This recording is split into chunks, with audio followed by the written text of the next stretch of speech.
I'm obsessed with winning because unless we win, the Tories can bring back grammar schools.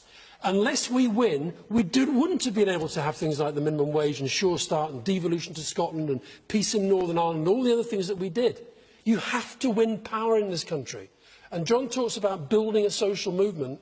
Social movements don't deliver the things that a Labour government did and that a Labour government in the future can. So I do want the Labour Party to unite, but it has to unite around something, a policy agenda and politics, that we can actually go to places like this. I can remember we went to Dorset South in 1997, not far from here. And I remember the media saying to us, this is just a stunt. You come into Dorset South, you're never going to win this. We won it, and we held it.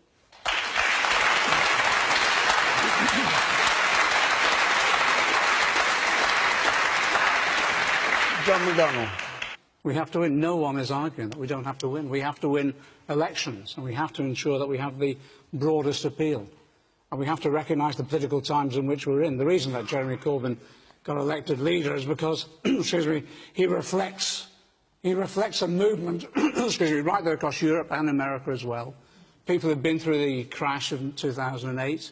People have experienced the austerity over the years and wanted something different. People who wanted a straightforward politics as well, without spin and triangulation. John, we did straightforward politics. Let me it was straightforward. Let me finish.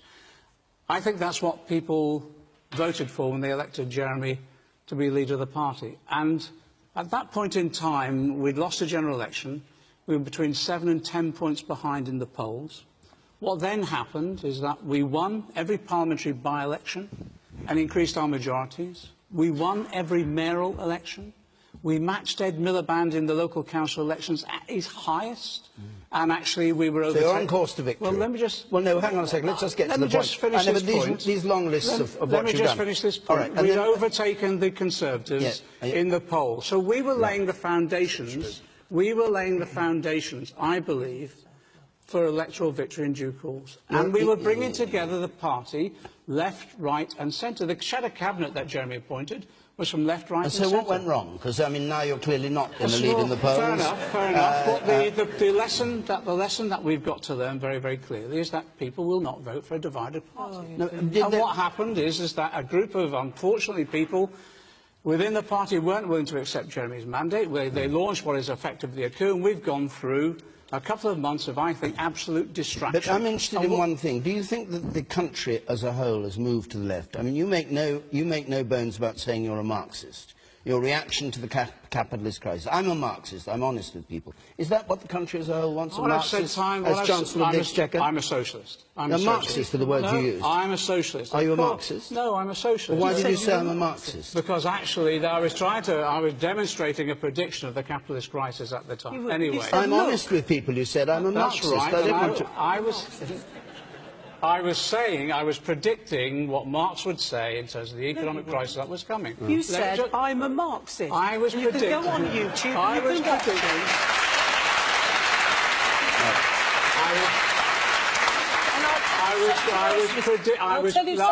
predicting what was coming. You're a very nasty piece of work. And I shall tell you this as well. I'll tell you this. Let me tell you what's happening. If I can finish a sentence... Can I tell you what's happening in Parliament? Obviously, I don't agree with Labour MPs, but there are a number of Labour MPs who are good and honourable, decent people who believe in things that I don't agree with, but they add value and they are elected. They haven't formed a government, but they're there to do a job. And the job they're there to do is to hold my government to account and to represent those of you who are not Conservatives and make sure that your voice is heard and democracy prevails. And many of these people are frightened, so frightened, humiliated, almost terrorised by Mr McDonnell and his gang. They will leave politics, and that's bad for politics. Rubbish. And there is a fine example of it, ladies and gentlemen. You are being let down. As a democracy, we need good, strong oppositions who are credible, who test government, hold them to account. But so, what is your We're in the position of relying on the SNP to do the job of the opposition. John McDonnell, it's shameful. All right. It would be... You said he was a very nasty piece of work. I think he is. You may think that. You need to justify it if you say that. Because there are colleagues of mine in the House of Commons, Labour MPs, who are at the point of being terrorised by McDonnell and his cronies. And they don't stand up to them. There are women MPs who suffer day in and day out from misogynist, unpleasant, sexist abuse on Twitter, on Facebook, from people who apparently are within their own party.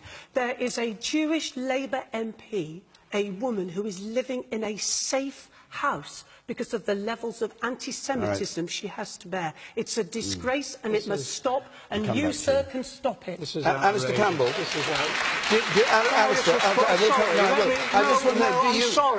Campbell, do you recognise that picture? Just before I come to John. I will let you. You've not allowed me to speak while this abuse has been levelled at me.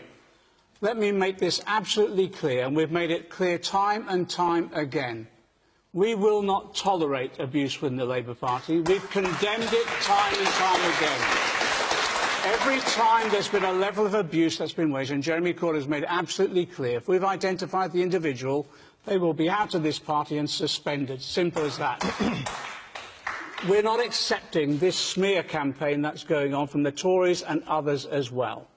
We've been working over the last year to unite the party, and we were winning electorally and in the polls.